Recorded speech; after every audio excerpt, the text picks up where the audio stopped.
Hey everybody, welcome back to Pixel Junkies podcast, episode 195. It is February 8th.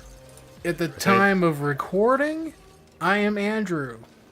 I was saying take two because we tried to record last week and it was an utter failure, so we're trying again this week. Hopefully it goes better. That was Aaron, and we're here with Adam as well. Hello. It was my fault that the podcast didn't work last time because my computer, well, it was doing some things.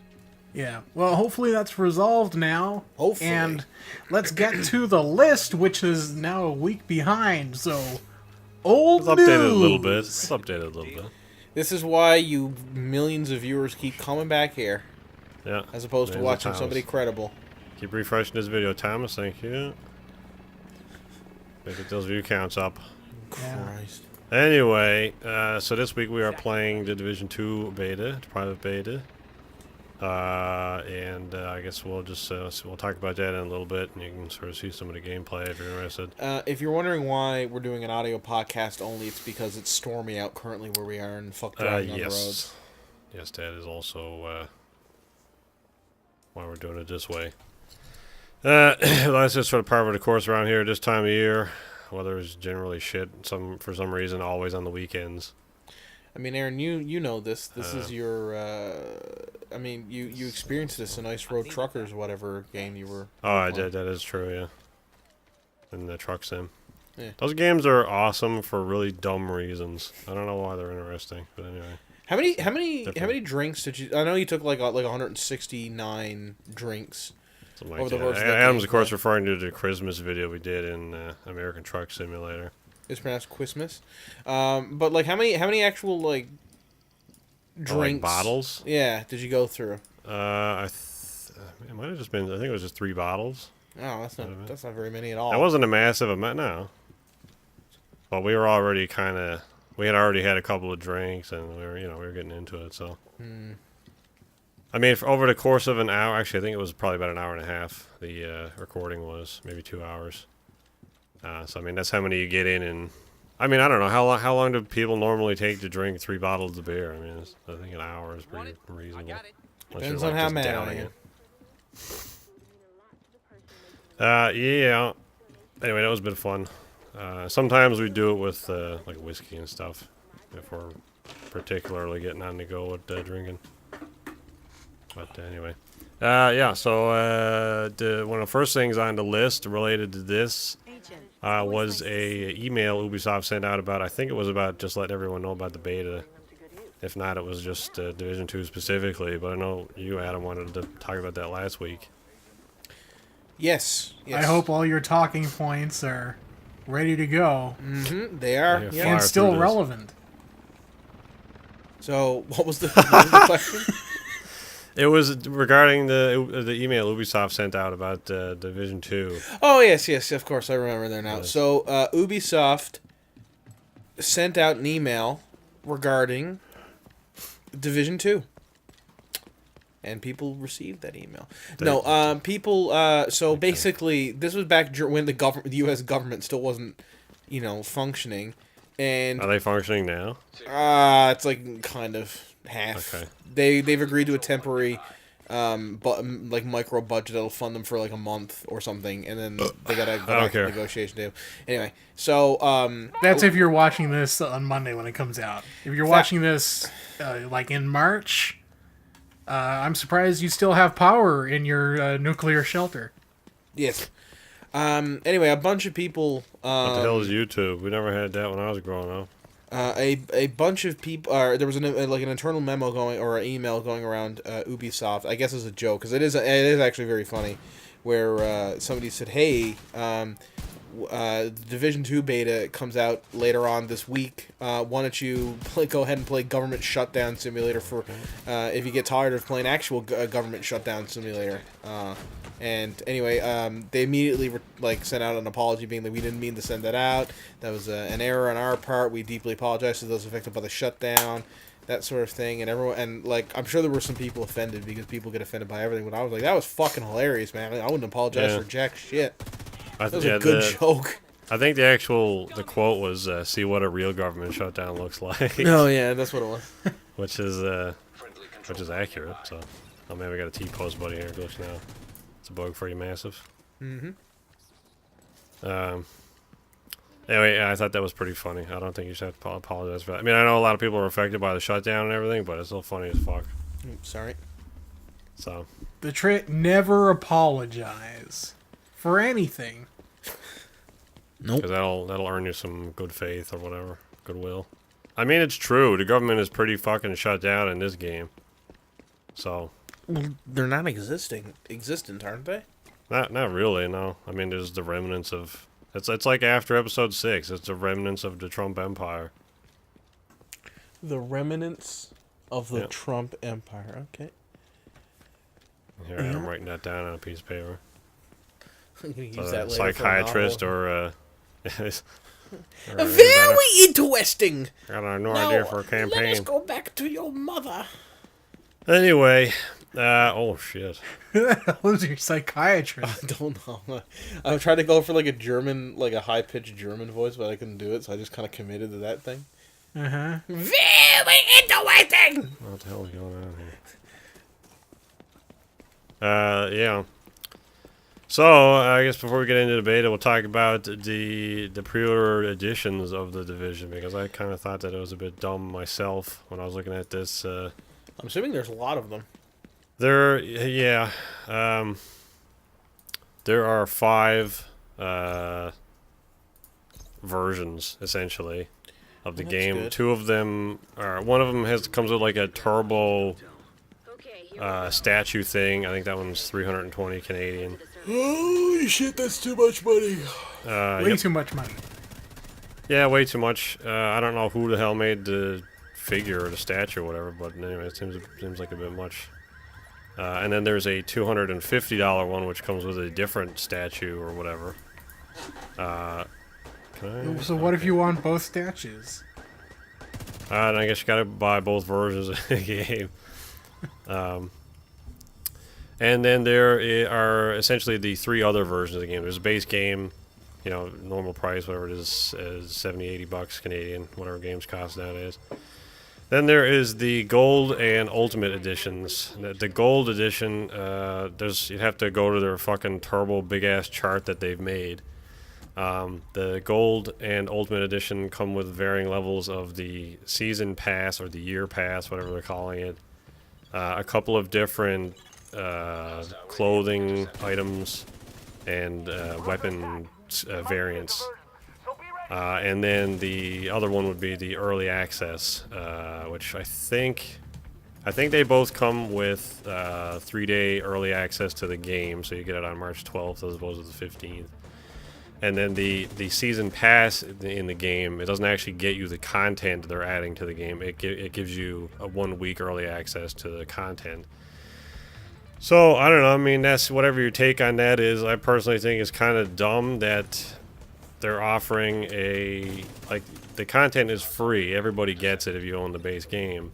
You just get access to it a week early. So it seems dumb to spend an extra $50 on the game to play it a week early. Like I don't get that myself. I don't get that logic. That seems like a lot of money for just a week early. Yeah, I mean, I can understand like subsidizing its development. Obviously, somebody needs to get paid if they're gonna make, you know, however much content they're adding to this game. But $50 to play it a week early, like that.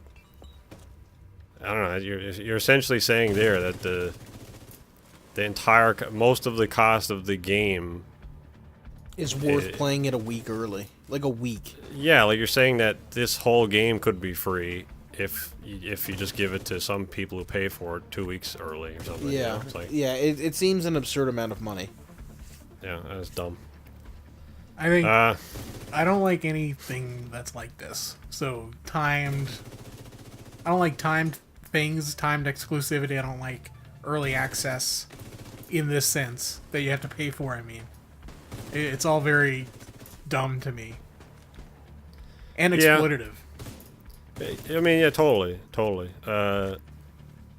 Like in the long run, like once all the content is out and like that the access stuff is over, what do you have to show for your money? Well, yeah, exactly. But then it's also it's good.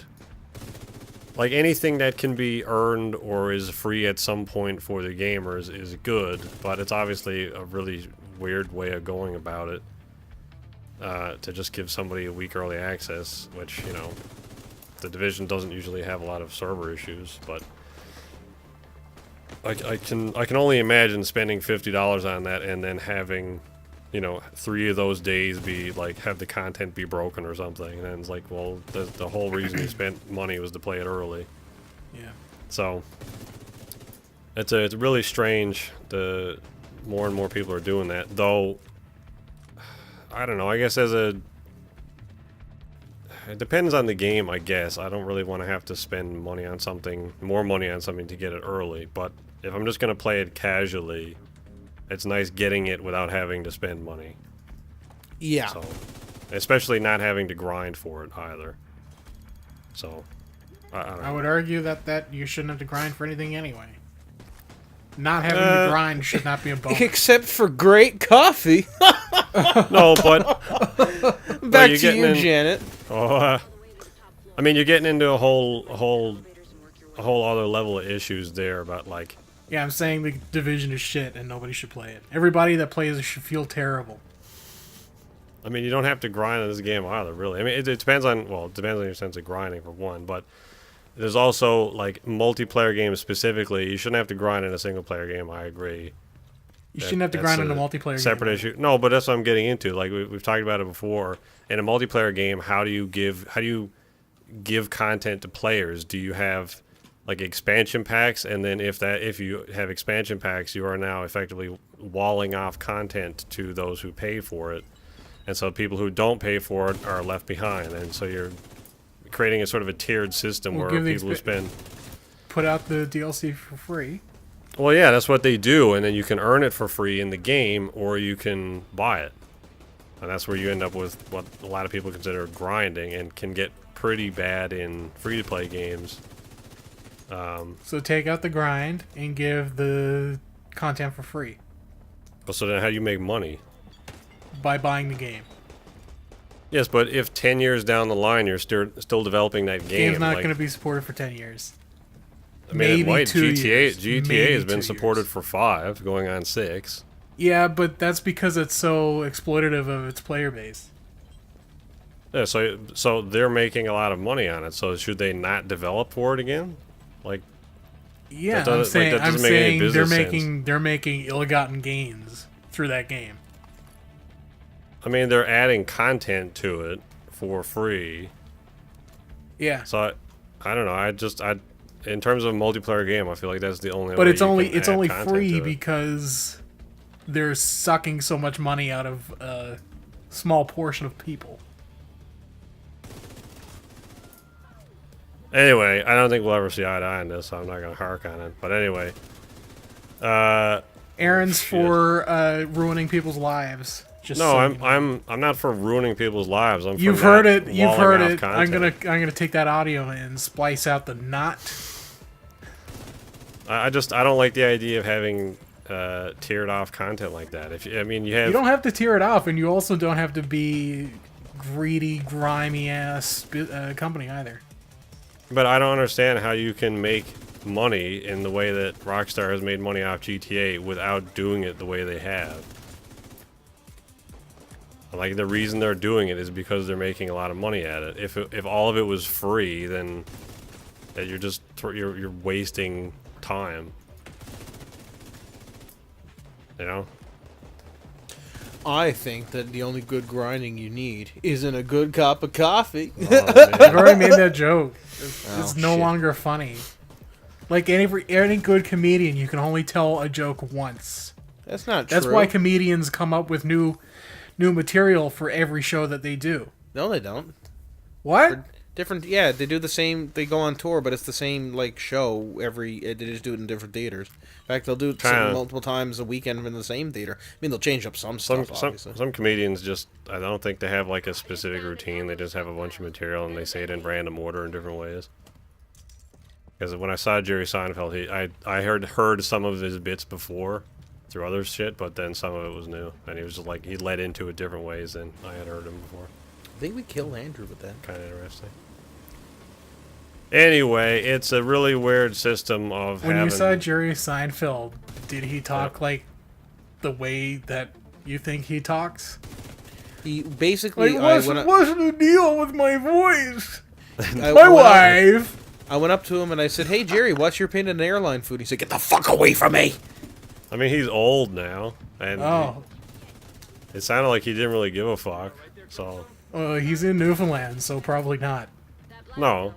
I mean, not that he didn't give a fuck about his routine or anything. He was still funny as shit.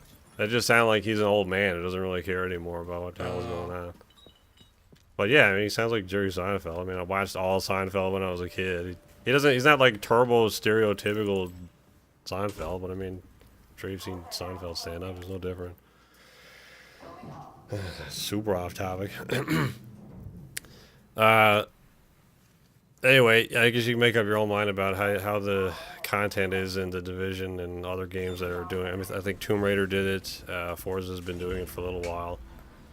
As far as having a pre-order incentive, it completely subject from everything else we were just talking about. In terms of having a pre-order incentive, I think, and regardless of what you think about pre-orders and spend extra money on a game, if we are in the world that we are in, where pre-orders are a thing and people are all about it for some reason. As far as that goes, I think offering time as opposed to in-game content like missions or items or things is a better alternative, because at the end of the day, everybody ends up with the same game.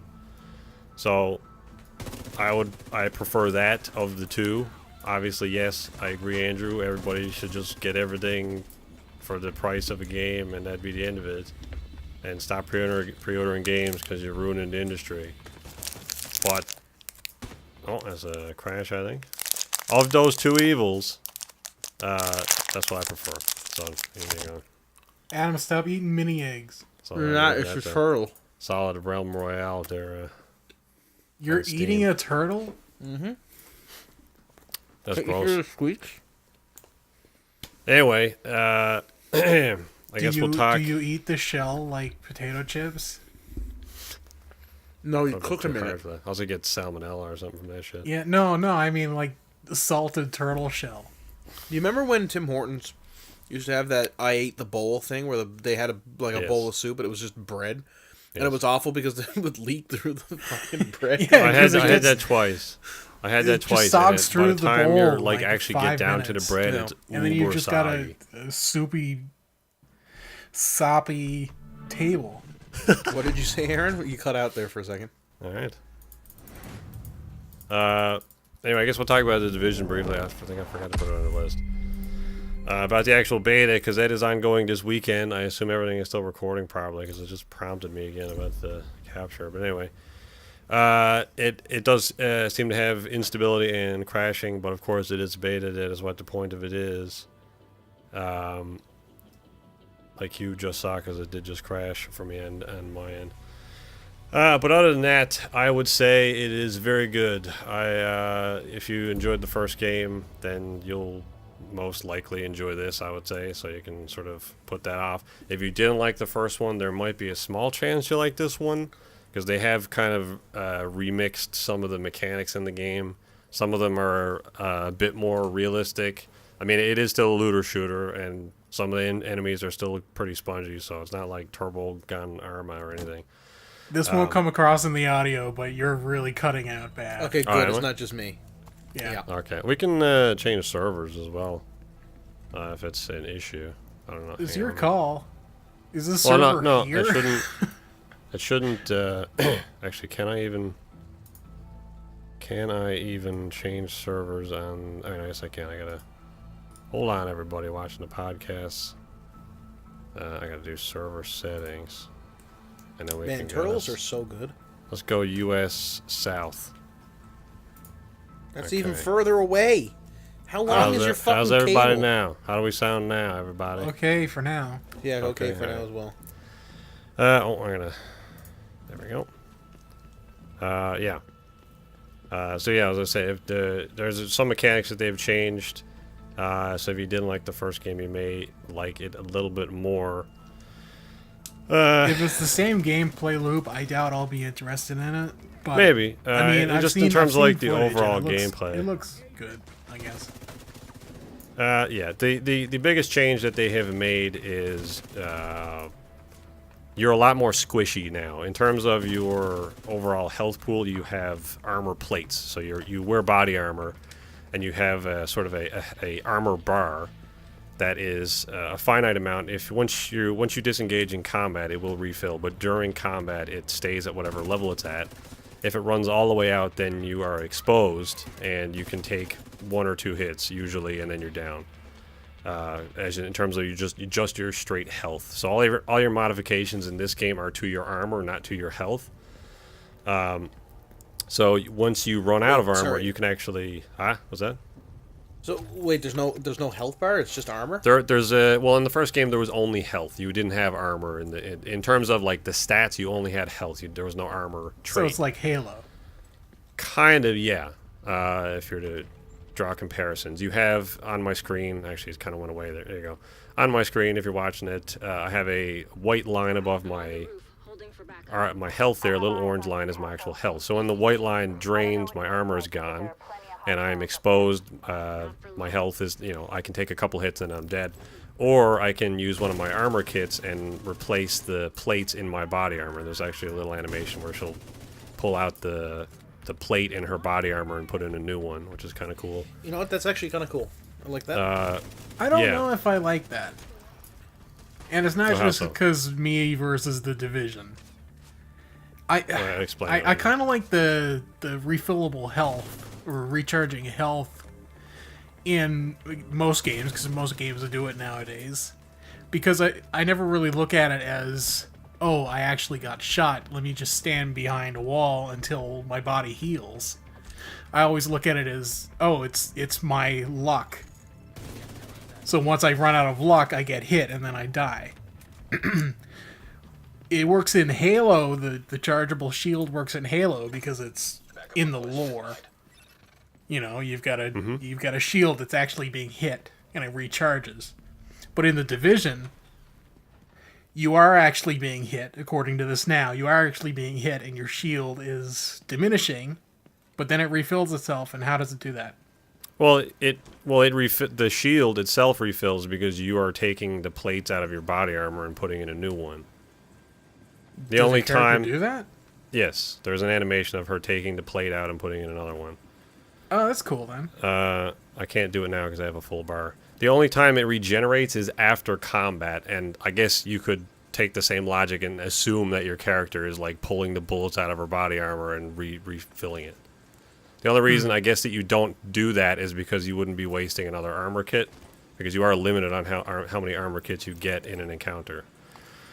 If it was me, I would take that out. I would take out the recharging altogether and make it a manual thing. Yeah, I mean, I think that would make it better. I don't disagree. I think it would be more difficult on higher end, like super high difficulty fights where you have very limited armor kits for like an hour and a half long mission.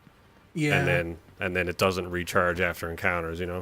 The Division always seemed to me kind of like a light survival game anyway.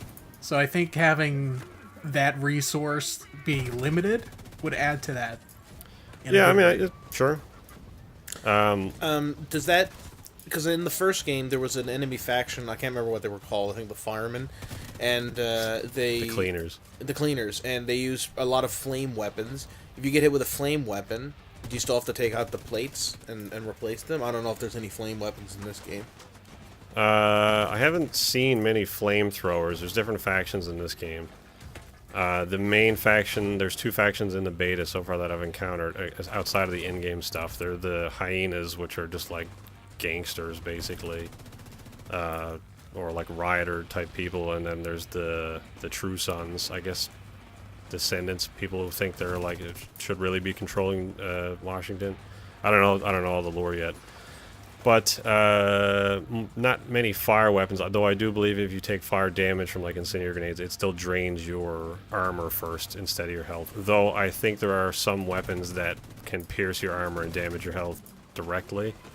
Yeah, because that was, I mean, I know it's a completely different thing, but in the role-playing game, the pen and paper role-playing game, Shadowrun... I'll replace my plates here. Certain weapon, like if you had armor, that was fine. And like for normal rounds and melee attacks and that kind of stuff, it would absorb damage. So like if you take, let's say you have an armor with a rating of 9 and you take 10 points of damage, then you would only lose 1 health or hit point, because the armor would absorb 9 of those. Yeah. Certain weapons like flamethrowers or like acid attacks or gas grenades or even armor-piercing rounds would negate that. So if you take 10 rounds of damage from an armor-piercing round and you have, 9 armor, you still take the full 10 because it's just right through the armor. It works the same in Fallout New Vegas. Oh, does it? Yeah, your armor has a damage threshold, so you don't actually take any damage unless the attack is above that threshold. Yeah. Yeah, and I think some of the higher level enemies in this work that way as well. Like even if you, they don't necessarily have an armor bar, but an amount of the damage you do to them, like this guy I'm shooting at now, actually, an amount of the damage you do to him is always negated by his armor. I guess because he has like a full bodysuit of armor on. Yeah. And then going beyond that, some of the endgame stuff that I've looked into, there are getting more into fantasy compared to how the armor plate stuff works. There are healing drones and I don't know what the hell the ball things you would call it, but it's essentially ways to act as a healer in the game. If I remember my history from Star Wars Episode 3 correctly, those healing drones didn't really work out well for Padme when they brought her to Polis Massa, so I don't think they'll work out too well here. She died of a broken heart. Anybody see the worst disease in Star Wars? Did anybody see the robot chicken bit where it was the bald doctor, and they're like, "I'm sorry, she died of a broken heart," and then the bald doctor was like, "Are you out of your mind? Where's your medical degree? She died of induced labor from birthing 2 twins, and you guys didn't give her any morphine. Jesus Christ!" Yeah, so I've played a lot of this. I really like a lot of the changes that they've made to it. I like, for very early levels now, the enemies are much squishier as well. So like level 1 and 2 enemies, regardless of what weapon you're using, they're a couple hits and they're dead. They're not like fucking pump shotguns into them over and over and over and over like in the first game. Yeah, that's good. So it's nice that they're a lot squishier. squishier. The first game was that like it was a little weird. Well, enemies would be coming up towards you, and it was supposed to be this like very realistic. Like the setting I was getting was a very realistic kind of portrayal, and there'd be people like it wouldn't even be like, I didn't even mind so much with like some of the later enemies who were like soldiers and they had combat gear on, but like these are just like teenagers out rioting, and they'd be running towards you, and you'd be shooting them in the head with like a 308 round, like headshot. Like any human being would be fucking paced by now, but. And I kind of well, I mean, it's not realistic, it takes like a Destiny approach or a game like that, but it is presented in a very obscure way because it does look so real and the setting is so gritty that it's kind of a disconnect. Yeah, there's a dissonance between the narrative and the gameplay. And I will say I don't disagree. That only I think the dissonance is my own fault, because it's partly Ubisoft's for the marketing, but when a lot of the trailers for the game, especially the early trailers, presented it as being this very realistic kind of combat sim, similar to like I thought it was going to be. Well, yes, Ghost Recon or Rainbow Six. I thought it was going to be more that end of the spectrum as opposed to cartoony. If I had known it had been cartoony, or less realistic from the get-go, I don't think I would have been quite as disappointed by the experience. If that makes sense. Yeah. I'm not saying it's bad the way they went. I'm just saying that I wasn't expecting that, and I feel like I was misled, and I just couldn't stay your expectations. Now it was like that way back in like the first betas and stuff, but it was changed, I would say, pretty substantially to how Division works now by the community. So like it wasn't necessarily like this whole thing is garbage. We don't need turbo fantasy guns and shooting in this. A lot of the fans liked. There was some potential in that, and that's sort of how it ended up to what you ended up playing, Adam.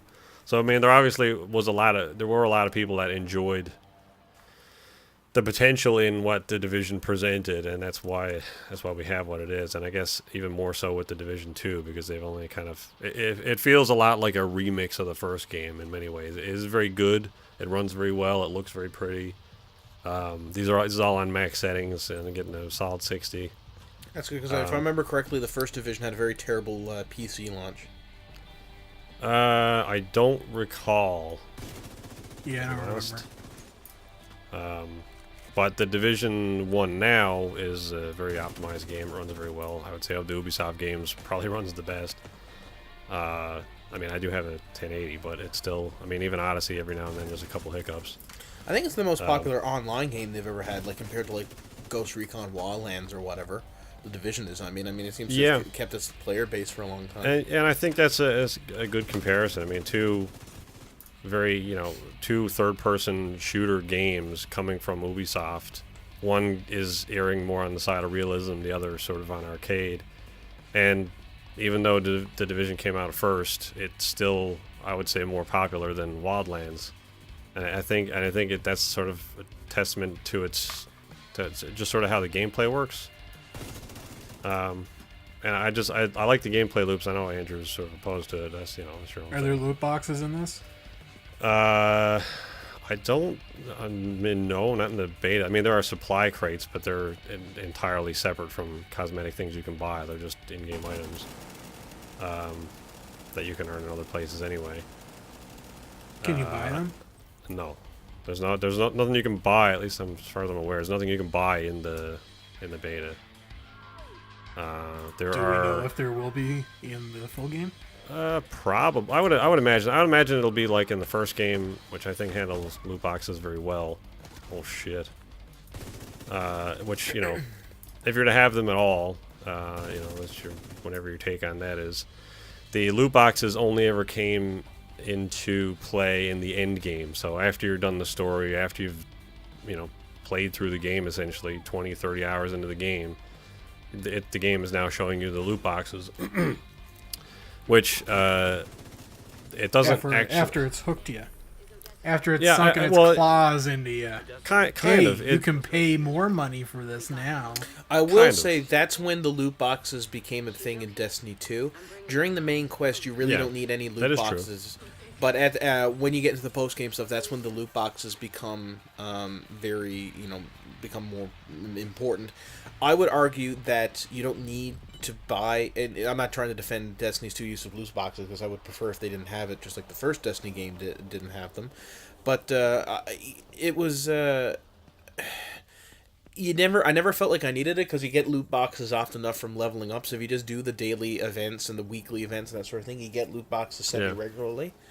Anyway, well, with the Division, it presents the end game to you, and then it also says, hey, there's loot boxes. Now, the loot boxes are generally free. I think the only reason that you get loot boxes are because, well, there's a store specifically for items, weapons, clothing, weapon skins specifically, not actual weapons. Cosmetic items that you can buy outright. If you want a specific jacket skin, you can buy that one. If you want a specific weapon skin, you can buy that one. The loot boxes are free, like, collections of those same items that you can buy, but randomized. So the loot boxes are free. I guess you could spend money on tokens and buy loot boxes if you wanted, but you can also spend close to the same amount of money and just buy the actual items that you want.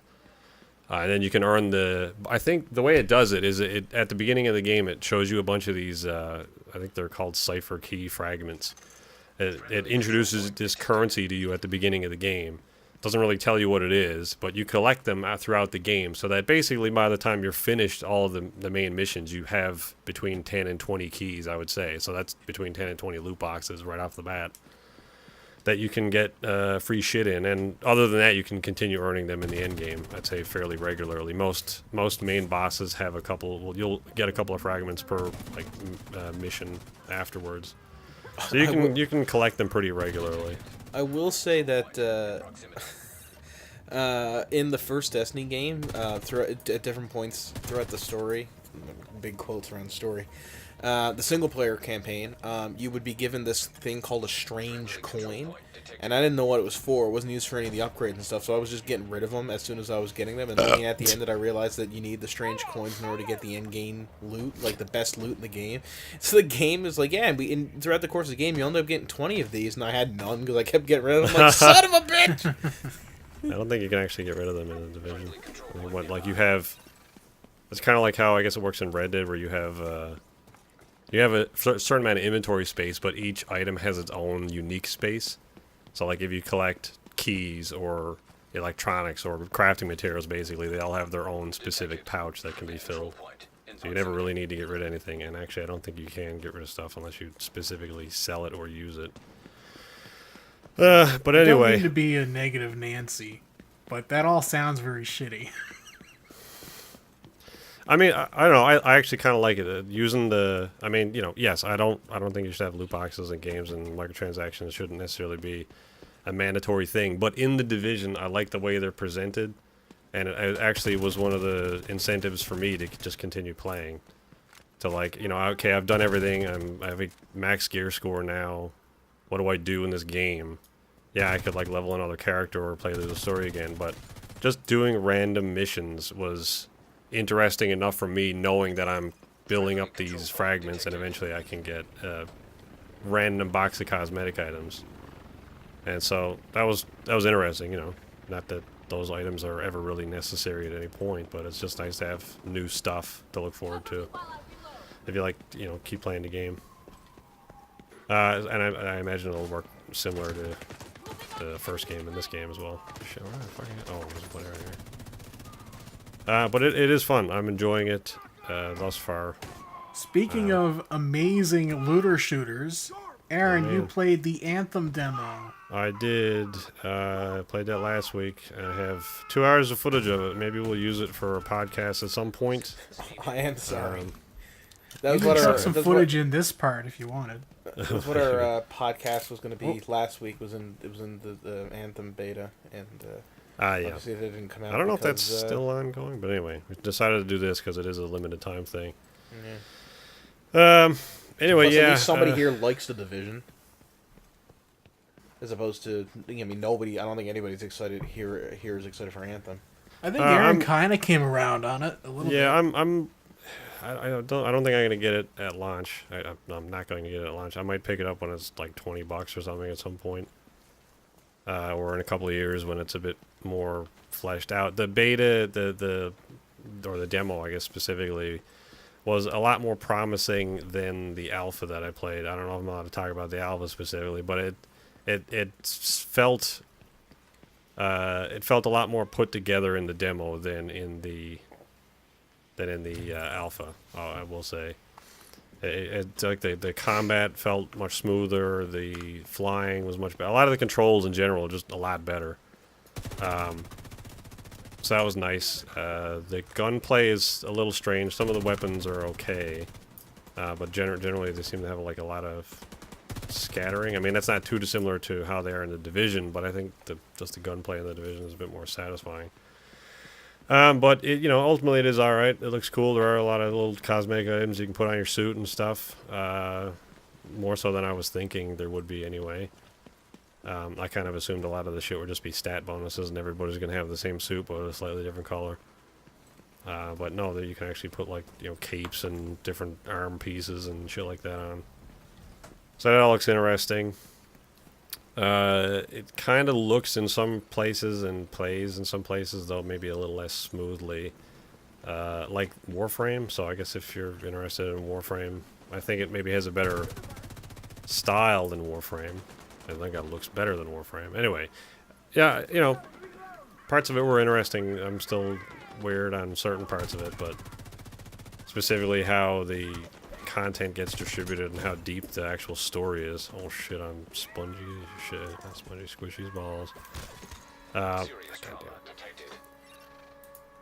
But yeah, I will wait for it to come out and see how EA handle how the actual story is and everything. I would like an actual narrative to some degree. It seems like it's very scripted in the way it's presented, which is fine, but obviously it could go super linear, almost no story like Destiny.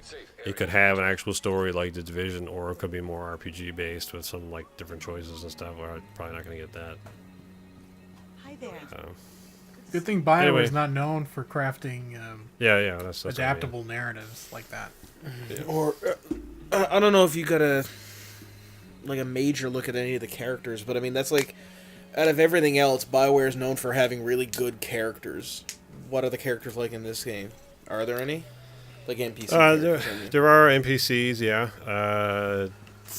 They seem like they're doing some could be interesting character things with them. In the demo, there's an artifact that you go and collect, and some dude ends up duplicating himself with it. There's some interesting dialogue and stuff that goes on. It has some charisma. I'm just not sure how like awkward it comes across. It's hard to get a decent sort of cross section of it specifically from the demo.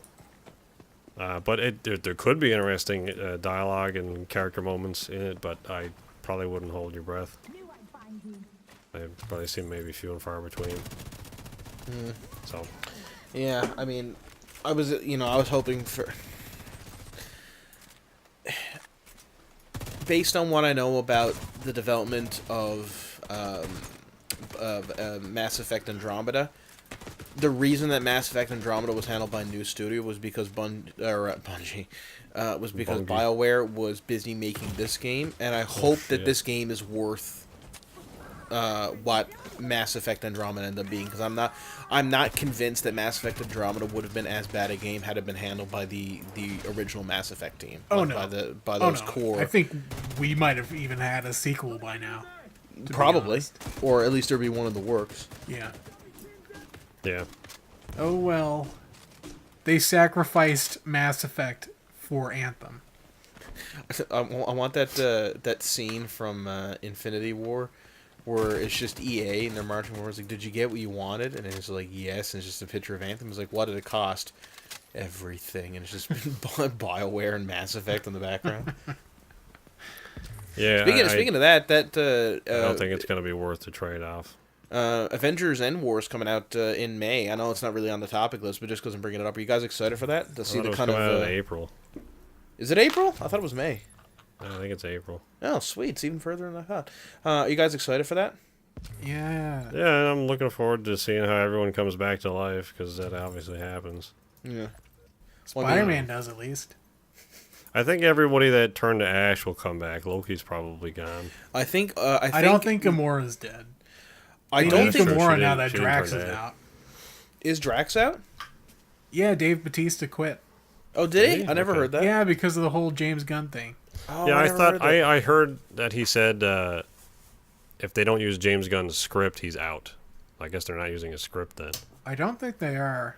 Unless I completely misread the, Yeah, I know that was a while ago he said that. So I don't know. I like Disney throwing away the good thing that they had. It'd be like if there was some sort of game company out there that had a really well-known survival horror franchise and was able to get one of the most well-regarded video game directors of all time on it, and not only that, but one of the best and most stylized movie directors on it, and a top-tier Hollywood A-list actor to be the main character.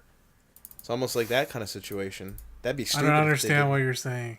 Silent Hills. It's like what Disney throwing away Guardians of the Galaxy is like Konami throwing away Silent Hills. They didn't know what gold they had.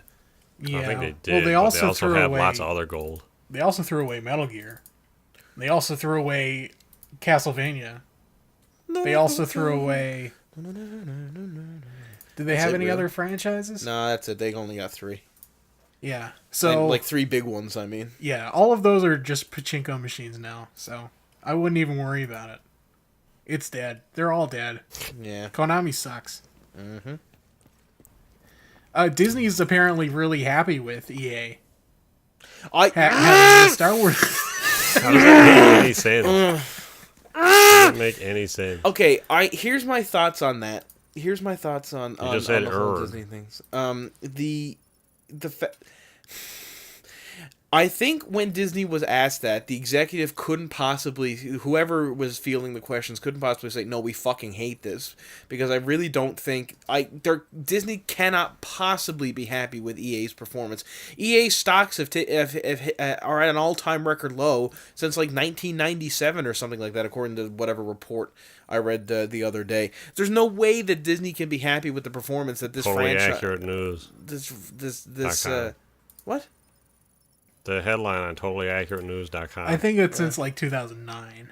Or whatever, but, even then, I mean, we've talked in length before about how EA has fucked up the Star Wars games, so I won't mention that. But Disney cannot be looking at that. Like, nobody at Disney, especially nobody at, like, the Star Wars version of Disney, can be looking at this situation being like, this can't be improved. This is a good situation. This is fine.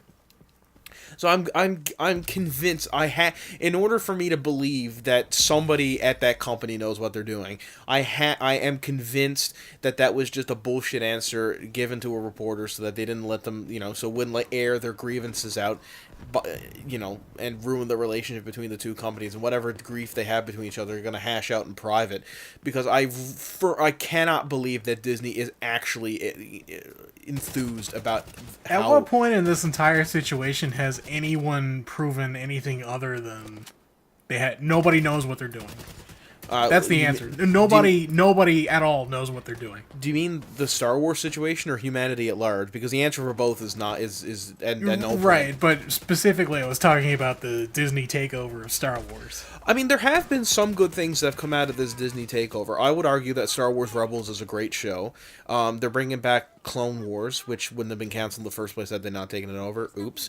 The Mandalorian looks good, from what little we've seen of that. And there are parts of... I would say that episodes 7 and 8 are no more flawed than the prequels, and in fact, as bad as some of the parts of those movies are, they also have some of my favorite Star Wars moments ever. Like, there's some parts in episode 8, which I have admitted, which I've said it multiple times, is a very flawed film. It has some of my favorite Star Wars moments ever.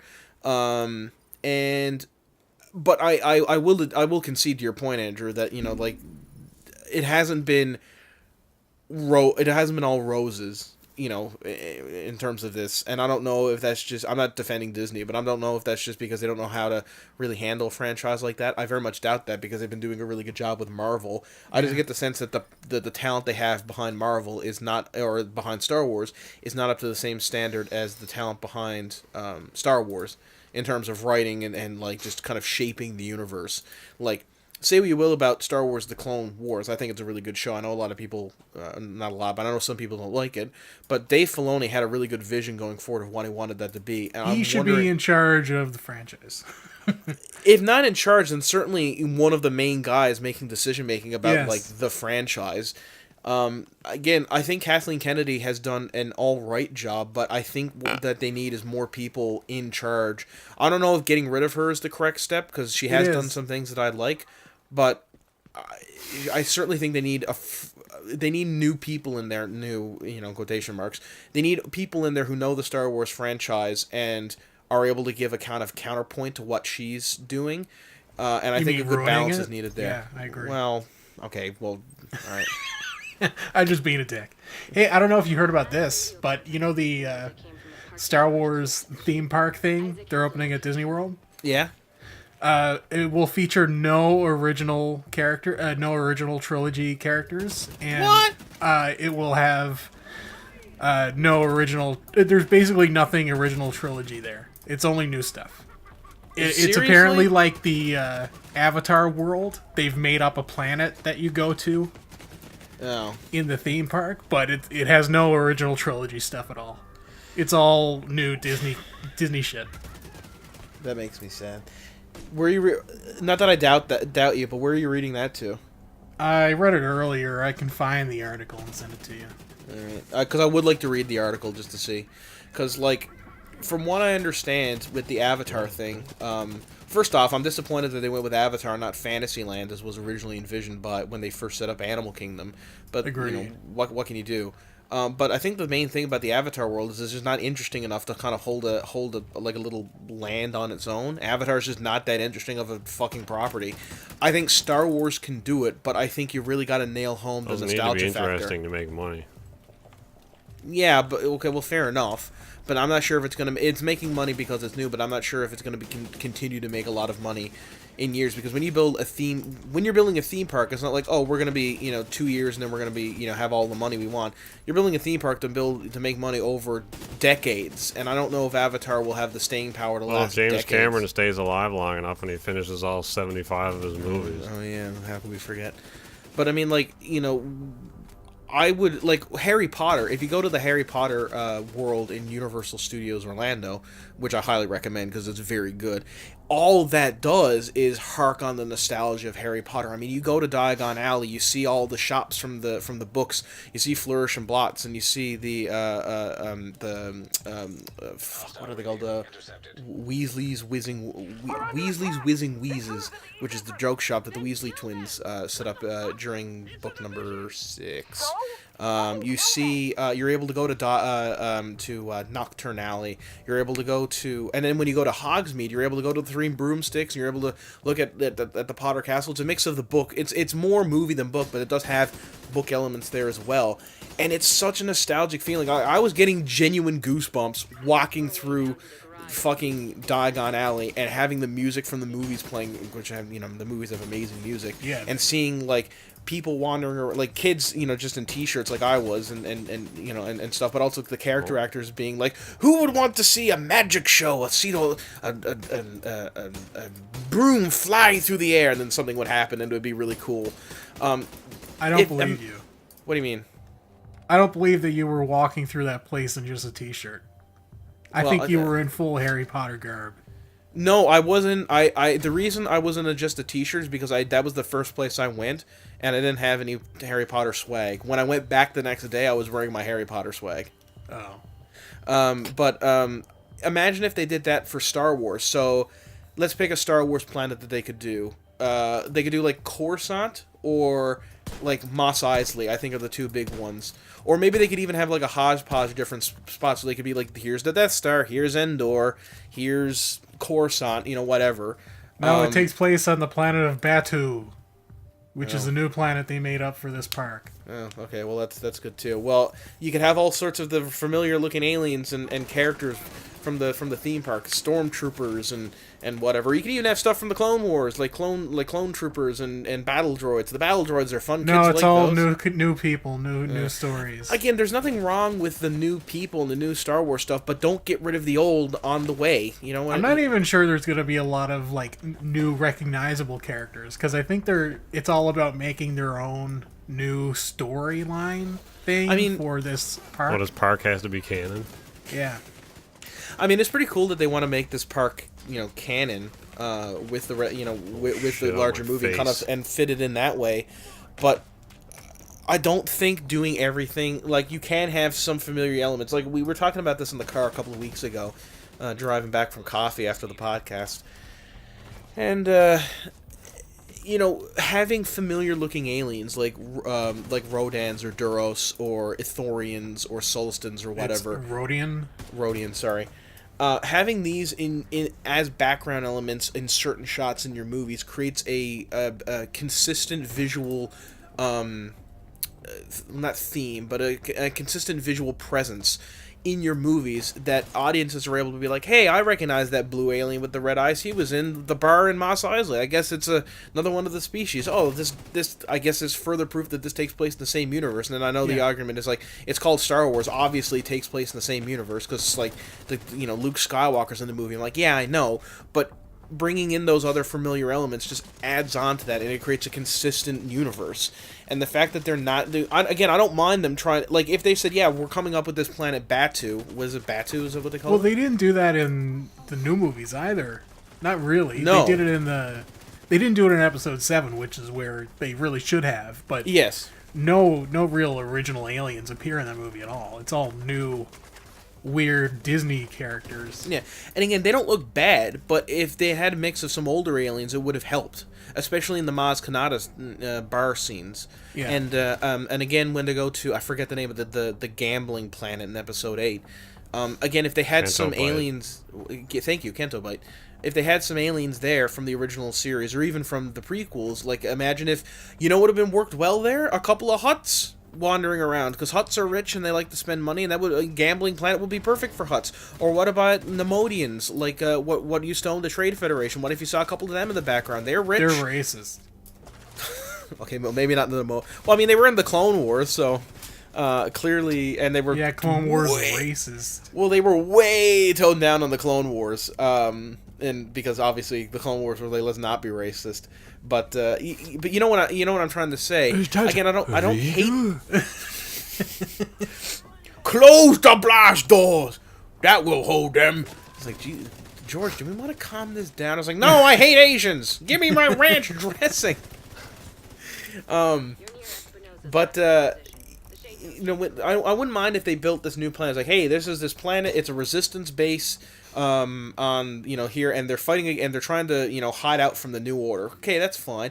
But then you also have some, like, older stuff, you know, from the older movies. So, like, hey, and here's, like, some, you know, every now and again, Darth Vader and some stormtroopers come out and do a little dance. Yeah, you know, there's like, no Darth Vader in this park. But you could easily do it. Like, you could have this whole thing be part of the canon, and then have non-canon stuff happen. Like, Darth Vader comes out and does, like, a little... Because that's what they used to do in the old Star Wars thing in Disney Hollywood They should have Studios. that Rogue One hallway where you can get stabbed by Darth Vader. I would line up for 5 hours to be in that. Just Darth Vader activates his lightsaber just here in the background. Jesus Christ! There is a Millennium Falcon ride, though. Oh, well. They are bringing this thing in, but nothing else. It's worth an argument to say, I think, that scene in Rogue One is probably the darkest scene, or one of at least, in all of the Star Wars movies. What, the hallway scene? Yeah. So it's it's not totally against Disney to do dark things. No. Imagine. Yeah, I mean, the darkest thing is ruining my childhood. Well, I mean, like, that scene begins... It was better when I was young. Literally, that scene begins with the two main characters dying horribly in a fiery explosion, and then just watches Darth Vader slaughter his way through innocent... Well, not, you know, through, you know, helpless rebels, I'll say. Yeah. Decent movie. Yeah, I liked Rogue One. We should probably move on before we get too far down the Star Wars rabbit hole. No, Speaking we're old, of and Star Wars was amazing... better 20 years ago. Speaking of amazing looter shooters... Fallout 76. Bethesda's messing up again. Surprise. Wow. Oh, yeah. So they've been trying to cut down on duping glitches in Fallout 76. Duping glitches? Yeah, by which I mean finding, you know, legendary items, good items, and then exploiting the game to duplicate that item. People have actually been making a lot of money this way through eBay. Oh. So, yeah. I see. So it's kind of like what was it? Was it that dude was doing with CS:GO Lotto? Like that kind of thing where you get real life, like, skins in Counter-Strike? Kind of. So you can get some really overpowered weapons and stuff. So if you can find a really overpowered weapon that would be desirable to a lot of people, you can then duplicate that weapon a lot and then sell all the excess items to people that, you know, would pay upwards of $1,000 for it. What? Yeah, way too much money. Somebody spent $1,000. I don't even think Bethesda spent $1,000 on Fallout 76. Yeah. Somebody needs to bring a couple hair dryers over to Russia and melt all that snow so they can get out and do stuff other than that. Jesus Christ. But, I mean, they've been releasing patches. Bethesda's been doing... I'm not going to say their best, but Bethesda has been doing nothing to try to cut down on this. Mostly through bannings. So if you start duplicating items, you'll be banned. But they might have gone overboard here, because they're even banning... There have been reports of them banning people for crafting a lot of items within a short period of time, that you're at risk of being banned by Bethesda. So they have no way of telling what is what. Yeah. So Yeah, I think it's just if a lot of similar items appear in your inventory within a very short amount of time, you're at risk of just being banned. Now, you can fight this, but still. Yeah, Pete's not gonna read that. Yeah, I don't know what's up with Pete. I think Pete disappeared. Is dead and replaced. Yeah. To Jeet or something. Jeet Pete's all the time. It's great. Also, one patch Bethesda released to address this was actually built on an old version of the game. So it actually reintroduced a lot of bugs that had already been patched out of the game. Oh, I read about this. Yeah. Yeah. This is fixed at this point. It was new a week ago, but it's fixed now. Fucking dog shit Bethesda. Yeah, I had heard about the dupe thing, that if you duplicated more than 20 items, you would potentially get banned for it. Oh my god, fucking reload. Yeah. So I don't know if that's been changed either, but I guess there were a lot of duplicators I saw on Reddit talking about it. They were saying duplicate 19 things instead of 20 at a time. A lot of people are... it's losing a lot of players as well because Bethesda's released a lot of changes to gameplay, and pretty much everything is to make the game grindier. So the most overpowered weapons do a lot less damage, so everything is much harder to kill now. I mean, a lot of those weapons were popular because it cuts down on how grindy and shitty the game is. But now it's, Bethesda's done their best to quell that. Yeah. I mean, with Bethesda, I don't want to defend Bethesda, but that's a common thread in a lot of games with multiplayer components in buffing and debuffing certain items. I think generally what a safe bet for a lot of developers, and Frontier do this a lot as well because they try to avoid exactly this sort of response, is when you launch something, make it like deliberately underpowered, make it like not useless, but make it sort of less than the other things around it, so that when it comes out, people can start using it, they can see how it's used, if it's exploitable at all, and then once there's like a baseline for the item, they'll buff it up to what they thought it should have been, or where they think it should be. So rather than having an item in a game, having it do OP amounts of damage, and then nerfing it, and everyone goes, "You're ruining the game, this is the worst thing ever," you have the fans going, "Oh, awesome, it's getting a buff, thank you." So, I suppose, learn that one, Todd.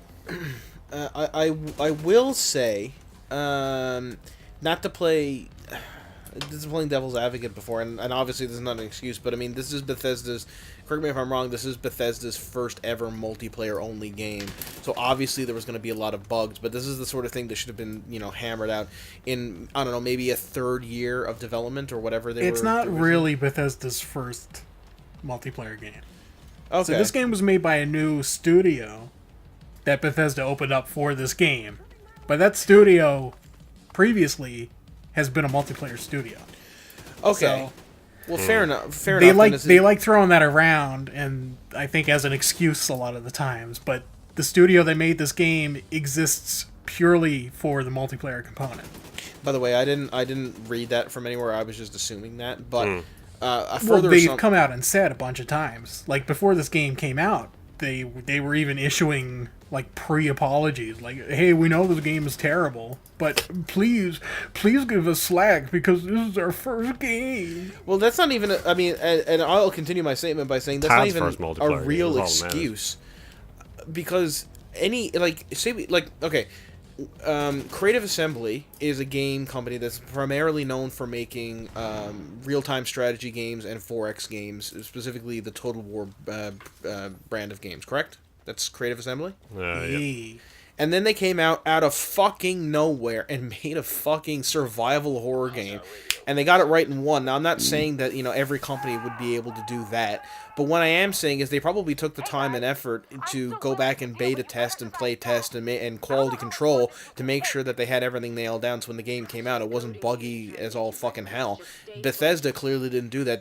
I think the biggest thing you can say about Fallout 76 is that it was rushed, and then it came out of development way too early, because I've heard people, because Andrew, you posted a video earlier the week where somebody was saying, like, eventually the bugs became my gameplay experience, so I was playing to find more bugs and laugh at the bugs and Joseph how broken Anderson. this game was. Check him out. Yeah, it's a good video. I really enjoyed it. Thank you for posting it. I forgot to say that to you. But I've seen so many like different Let's Plays of this game, and it's just glitch after glitch after bug. And no AAA game that you're paying full price for should come out in that broken of a state. And Bethesda has, I like Skyrim, don't get me wrong, and I found the bugs in Skyrim to be very endearing. That's not an excuse, though. That's not giving Bethesda permission to go out and keep releasing these games in that bad of a condition. The bugs in Skyrim are nothing compared to 76, though. Exactly. But, multiplayer is a different animal, though, in their defense again.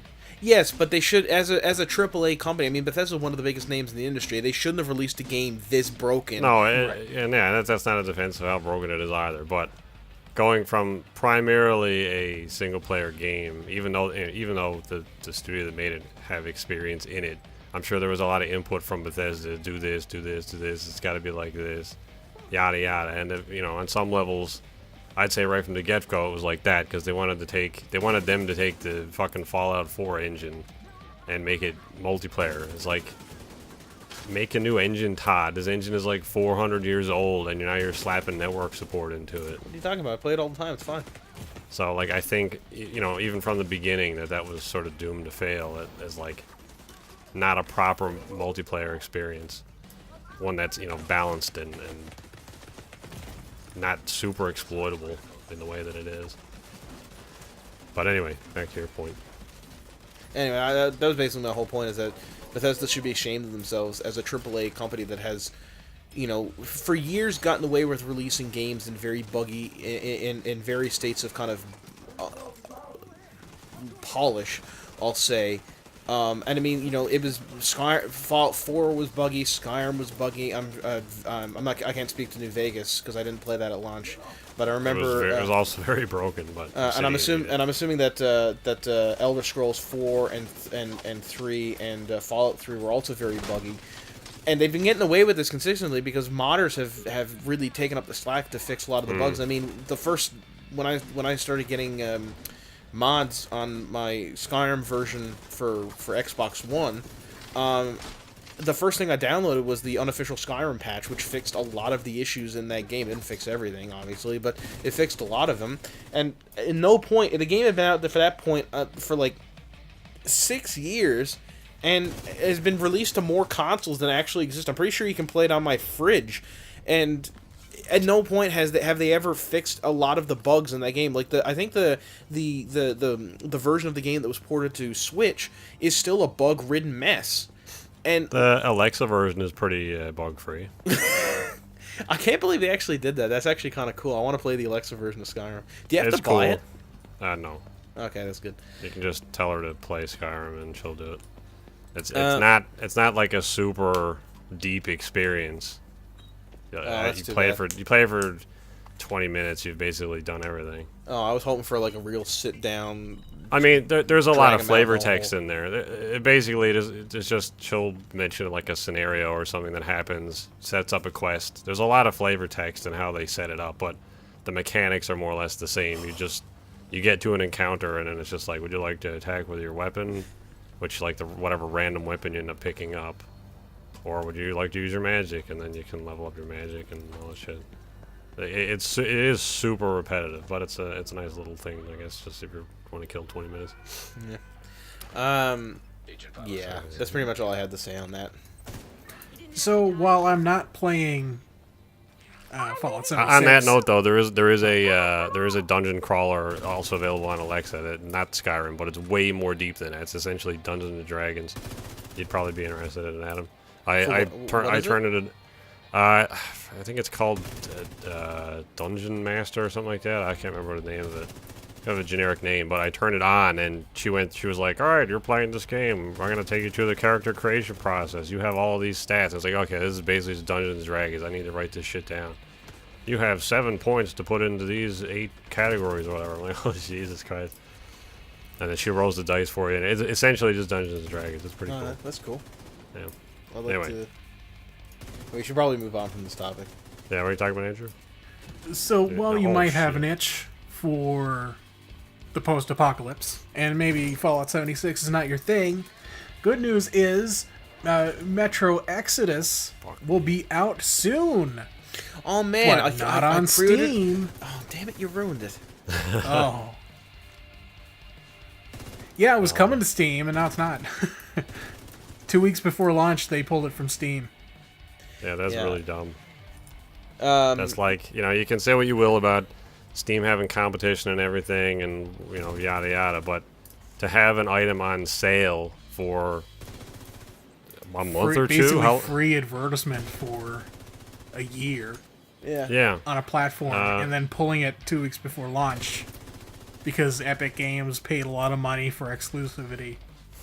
Yeah, that seems my favorite really thing dumb to come out of all this is the email that, or the post that Steam made about this issue, where they're very polite and professional about the whole thing, but there is a level of venom and sarcasm just bubbling right underneath the surface of that nice kind of corporate language. Clearly not happy. And that is like, oh my god, they're pissed off. I wouldn't be surprised if they put measures in place to make sure something like this never happens again. Yeah, fuck quality control, but if somebody tries to, fuck us in the ass like this again, then oh boy, we're gonna do something about it. But yeah, keep exporting your garbage on Steam. They should. If you post something to Steam, listing it as on sale or coming to Steam at some point, then that's set in stone then. It doesn't matter what happens post-launch, whatever. It's on Steam forever until it's like so broken or shitty that Gaben himself removes it.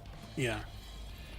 And if you did buy it on Steam before this announcement was made, your purchase is still honored. So you'll still get it on Steam. And it supposedly will get DLC and update support as well. Yeah. So maybe. It will come to say. Steam a year from release. So Epic bought exclusivity for 1 year. Oh man, now with who's their dirty Chinese government money. But that's now who's getting the pre-order bonus? But that's the significant year, though. Yeah. Video game sales drop off after the first week, pretty much. This is the last Metro game that they will make. Is it? They want to make more, but I don't think they will. I don't think this is going to sell well at all. Which is a shame because it looks good. It looks amazing. I love the Metro series. But nobody's going to buy this until it comes to Steam. No, you're entirely correct. Maybe. Console sales will be obviously uninterrupted. Yeah. I'm talking about PC. But Metro is predominantly a PC game. I don't know. I don't know how. Well, on one hand, you have like the youth now. We're old enough to say that. Who will probably use the Epic launcher. I don't know how many of them give a shit about something like Metro because it's not Fortnite. Let's be honest. But then I guess you have. Can you floss in this? The people who are interested in it are probably a bit older, or maybe even grew up with Metro, so are probably again a bit older. And I don't know how senile those people are now about moving to a different platform. I know I am because all of my shit is on Steam. Just let me have it on Steam. Ubisoft, talking about The Division, which was also pulled from Steam. So, I don't know. It might bad. Do okay, it's stupid. But we'll see, I guess. It brings up a larger argument, though, about exclusivity. Especially when it comes to Epic Launcher. I really don't agree with the way they're doing this. They're forcing competition not through parity of features with Steam, but just through, their large cash revenue from Fortnite. They're just pumping that into exclusivity. Well, yeah, they're just sort of undercutting I don't know that they're just throwing money at developers and saying give us exclusivity. I think the biggest draw for a lot of people, specifically the indie developers, is that they take a smaller cut than Valve. Right, and they can afford to do that because of Fortnite. Well, I think Valve can afford to do it as well. Honestly, I mean, they got Dota and CS:GO. They have a lot of money coming in through their development streams. Sure, and I wouldn't be surprised if Valve does lower it at least a little bit. But if we're looking at features here, though, Steam is just cutting edge in terms of that stuff. Not cutting edge, like, obviously they can do a lot better. But in comparison to Epic Games, which has almost nothing, it has no, what doesn't it have? Name something that Steam does, and Epic probably doesn't do it. Well, I haven't used the Epic Launcher, so I don't know. But yeah, I mean, neither have I. It has, Steam has a lot of support, like macOS support, Linux support. No, I mean features like it has no chat, it has no forums, it has no reviews, that's true. It has Steam, no. Does it have a refund policy yet? I don't even think it has a refund policy. So there are a lot of major issues here, and instead of addressing those, instead of adding features that would actually draw people to this new platform, instead they're forcing the hand of the customer by throwing money at developers and say, hey, come here, put your thing here, we'll give you a large amount of money right now, and customer be damned. Yeah. I guess that's an interesting comparison to make, because whereas I guess for a long time Steam was one of the only platforms, but now in amidst Origin and Uplay and a lot of other different platforms, Steam is the draw because it's enticing to the consumer. It's sales, a big catalog of games, lots of features, and Epic is undercutting that by, instead of drawing the customers to the platform, they're drawing the games. And that's obviously pulling people away because they know the customers on their own aren't going to go through Epic specifically. Right. Like something like Steam already exists. So they can offer an inferior product with exclusivity and they'll get players anyway. So, yeah. Do you know who's a large shareholder of Epic, of the Epic launcher? Randy Pitchford. No, Tencent. Oh man, Tencent. Gotta get them Chinese going. That's right. That is sure right. Tencent. I hope you enjoy all most... your data being held by the Chinese government, because that's where it's going. No. Apparently, according to Epic Games, obviously they're saying no, but honestly, I only want investors, my data to be held by a proper American firm. Thank you very much. God damn it, I'm a Canadian patriot. Tencent just recently gave Reddit $150 million. Just because? Well, they're investing in Reddit. Oh, I think they're investing in everything related to games. Very interesting. So yeah, I think a lot of people now are concerned that China is going to have some say in what can and can't be said on Reddit. So I'd just like to. Hey Adam, you ever hear of a? I want to bring you back a few years, Adam. Mm-hmm. Just for a minute, all the way back to 1989. I don't know if you're familiar with this at all. A little event happened at a place called Tiananmen Square. I don't know if you're familiar with that at all. Yes, I read a very good book. Remember when the Chinese government murdered between 200 and 10,000 students in Tiananmen Square? I can neither confirm nor deny that. I'm being told. Remember how they disposed of bodies by essentially running them over with tanks until they became soup, and then kind of just washed their bodies down into the sewer drains? Remember that? Again, a very nice Chinese man behind me with a very large. I'm not allowed to say that. Anyway, I'm being told I can neither confirm nor deny that. Yes, I understand you. Most major governments on Earth throughout history have done awful shit. I mean, Japan, America, China, Russia, Germany, England. I'm sure. Canada's done awful shit. But the fact, in Canada, we can go to our government and say, hey, all those fucking schools that you put the Native American kids in, they kind of like force Westernize them. Yeah, that wasn't cool. Let's have a conversation about that. In China, you can't do that because they're still a communist, authoritarian government. I'm not going to say dictatorship yet, but they're certainly sliding back towards that. Where before they had been getting, throughout the 2000s, they've been seeing more and more freedoms and liberties in that country than they had seen since before the communists took over back in the 1940s, 1930s and 40s. I mean. So the fact that China is so heavily investing in various spheres of influences all across the world, this is a massive topic of conversation. I don't want to drag us into it, but I mean, China is investing heavily in infrastructure in different places in Asia. They're investing in shipping. They're investing in energy. They're investing in space. They're doing all this, and they're especially investing in, and I'm going to use a term that's going to make everybody here cringe, cyberspace and other other computer-related areas in terms of AI development and just kind of web control, because it's very, very useful for an authoritarian government to have access to all that kind of technology and information, to be able to control said technology and information.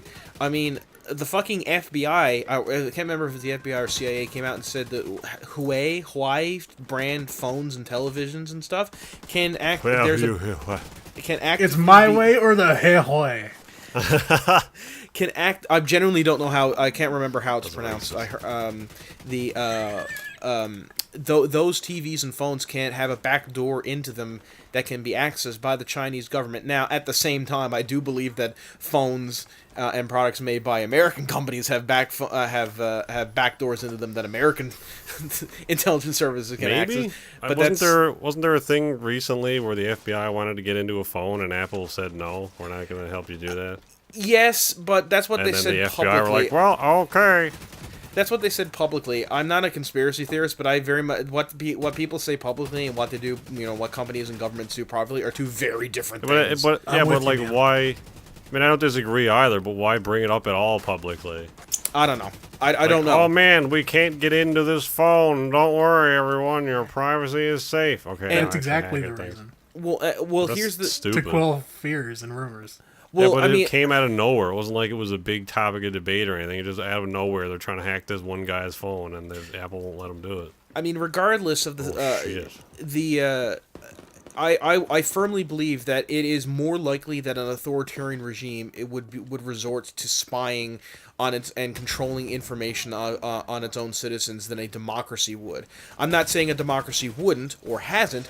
I'm just saying it's more likely that an authoritative regime would partake in those types of activities. And I'm very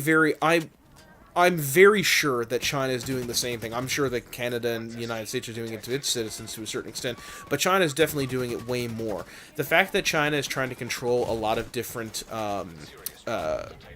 avenues or a lot of different kind of massive media sites it's interesting to put it mildly. I don't want to be all like China is going to take over the world and China is going to take over the world. All that nonsense. I mean, they're certainly establishing a global hegemony. They're doing what the Americans did. No, they're not. Fucking it's pronounced hegemony. Orange chicken's not that good. I don't know. They're doing what the Americans did after the Second World War, where they're using their power and influence to be able to influence other countries. And for years and years and years and years and years, it's been different Western countries. The first it was the colonial powers in Europe, and then it was America. Now we're starting to see China take over that role, and from a very neutral standpoint. They better improve Chinese food, because I'm gonna eat shit in a storm and we gotta eat all that all the time. You don't like Chinese food? Too much MSG makes me sick. I like Chinese food, and I'm not just saying that because there's a man behind me in the room. No, it's good. I'm saying it's good. Okay, he put okay. It's gonna get to a point where we go to China and it's like, look, stop. You have to stop. Just stop, and they'll be like, release the droidicas. Is that Rieger? All right, you might want to cut that last one out. That's fine. Okay, all right, sure. But There's no man in my room. Again, Come at me, China. I ain't give a fuck. There's no man in your room, but there is a tiny laser dot for some reason. again, I'm not saying that China is actively attempting to take over the world, but I am saying that they're using their power and to influence and create hegemony over certain spheres of influence across the world. Certainly in their own backyard, being Far East Asia. And the Pacific, and I think the fact that Google a couple of months ago went before a congressional hearing in Washington where they were talking about various things, and somebody asked them a number of questions were asked about Google developing. I think it's called Dragonfly is the program they're developing. It's a version of the Google search engine that will be used. It's rumored to be developed by the in league with the Chinese government that would enable them to better censor.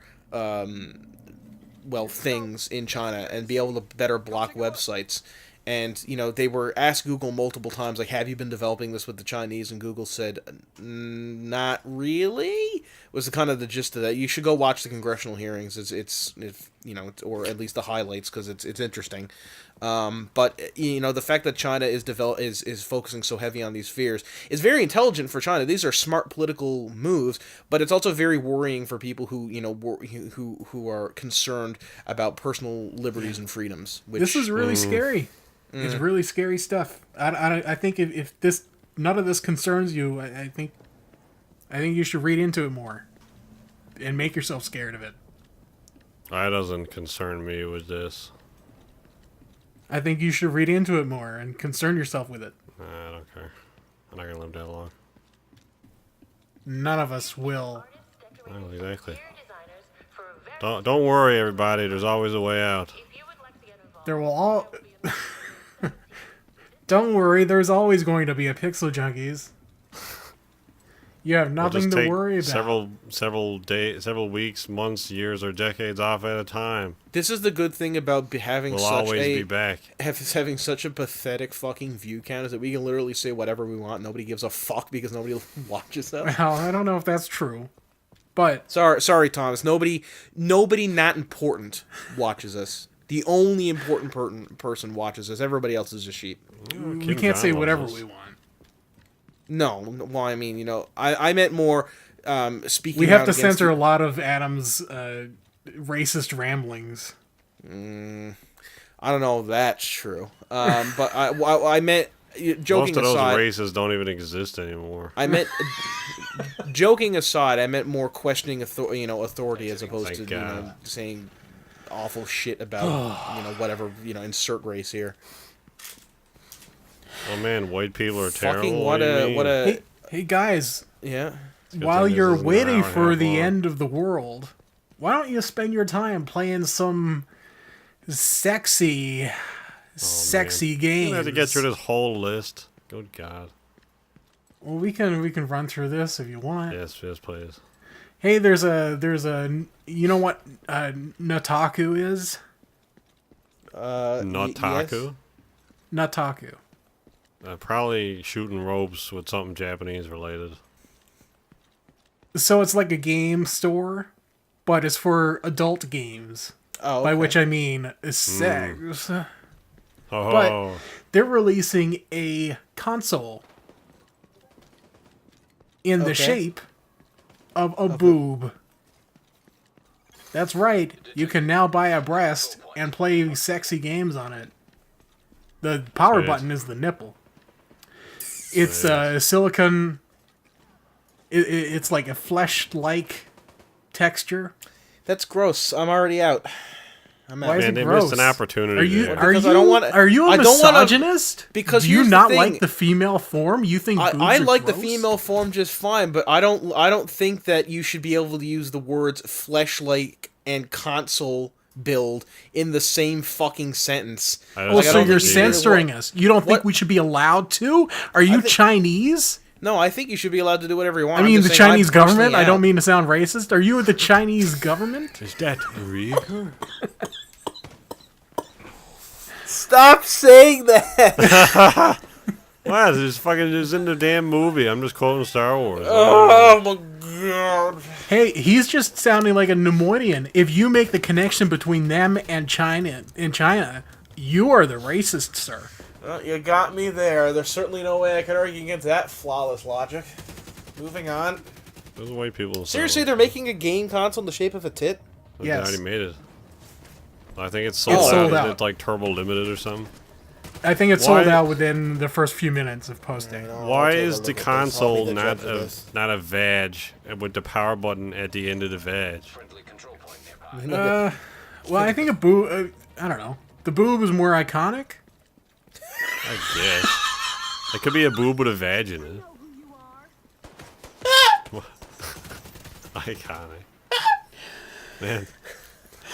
Hope the designer of the boob is getting his royalties for this. Because yes, of course it was designed by man. You broke at it. Oh my god, it's too bad we don't have an actual audience we could sell shit to. That'd be going right on a t-shirt. Unless you, I mean, Thomas, if you want that shirt, let us know, and I'm sure Aaron can hit you up. Oh, yeah. Hey, do you guys like the Nintendo Switch? Yeah, it's alright. No. Oh, okay. Do you have one? No, I don't. I think I know why. It's because it won't fit in your pocket, isn't it? Well, good news for you. A Switch Mini might be coming this year. Oh, cool. I don't know if it's small enough to fit in your pocket, but it is smaller. Wait, what's the difference between that and the Nintendo DS? Switch is supported. What? I don't know if Nintendo really supports the handheld market anymore besides the Switch. I think the Switch was meant to kind of replace the console and the handheld. Yeah, system. so they haven't directly abandoned the 3DS, but the 3DS is definitely on its way out. Which, I mean, it's got like an 8-year lifespan. That's pretty good for a fucking handheld. Absolutely. And I will fucking defend the 3DS as the best handheld console, or one of the best handheld consoles ever, because it had an amazing fucking games library. But continuing on. Well, interesting. Aaron. Are you excited for a little game called Pioneer? That's the grossest fucking console I've ever seen. Oh my god. Can you can't imagine putting that on your shelf and your mom seeing it like, Adam, can you please leave? Please leave the house. Get out of my house. That's very Adam, you're too damn old. Get out. Yes, what were you saying? Pioneer or something? Are you excited for Pioneer that is not coming out? Oh, wait, yes it is. Oh, man. I don't know. I mean, I don't know if I am excited for it anymore because it's apparently a different game now. Oh. I don't even know what it is to begin with. Oh, okay. Well, there was in Watch Dogs 2, you could hack into, I think it was Ubisoft. I think they put their own studio in the game because they're so self-aware like that. And you could hack into the studio and uncover a video file, which at the time was for an unannounced, unnamed project that was just called Pioneer. Right. And that sort of became like a bit of a thing online. People talking about this game Pioneer, which was supposed to be some sort of space game. Kind of looks No Man's Sky-ish. I don't know what the actual gameplay is other than it takes place in space with space stations and planets and that sort of thing. But then I think a couple months ago it came out that the game was canceled, even though it was technically never announced. But then they came out last week or a couple weeks ago and mentioned that the game is not canceled. They are just sort of restructuring it, possibly going in a different direction. I guess sort of just an overhaul of whatever concept they were going for, which I guess isn't entirely unheard of in games industry. Perhaps this idea was very early in development. So I'm still interested to see whatever it is, assuming it's still a space game. I imagine so. But it looks interesting. Kind of ashamedly, a lot of the games I've been playing lately are Ubisoft games, so I don't know. Have you been burned out there, Aaron? Nah, not really. I just been. What other Ubisoft games have you been playing? Have you been playing Assassin's Creed Odyssey? Rayman Legends? Oh man, are you leading into another thing?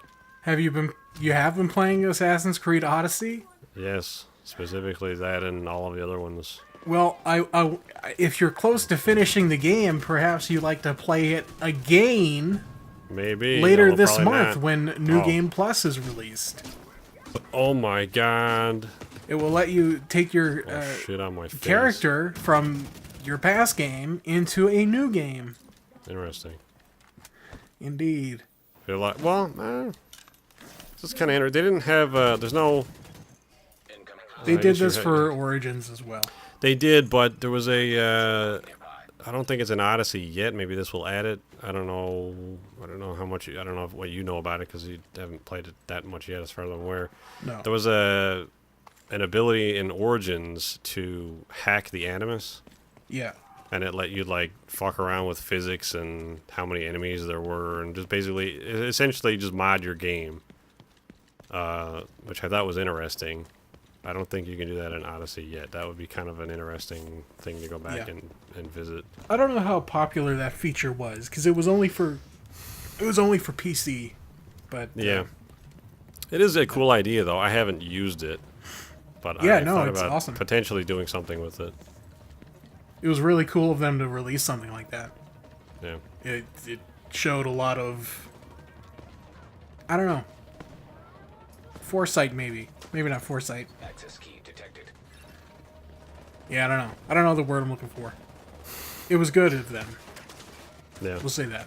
I like the idea of it. It'd be cool if they put that in Odyssey as well. Hostiles guarding Even though I location. probably won't use it in Odyssey either, but I could probably Adam, make what a are you video gonna say? out of it.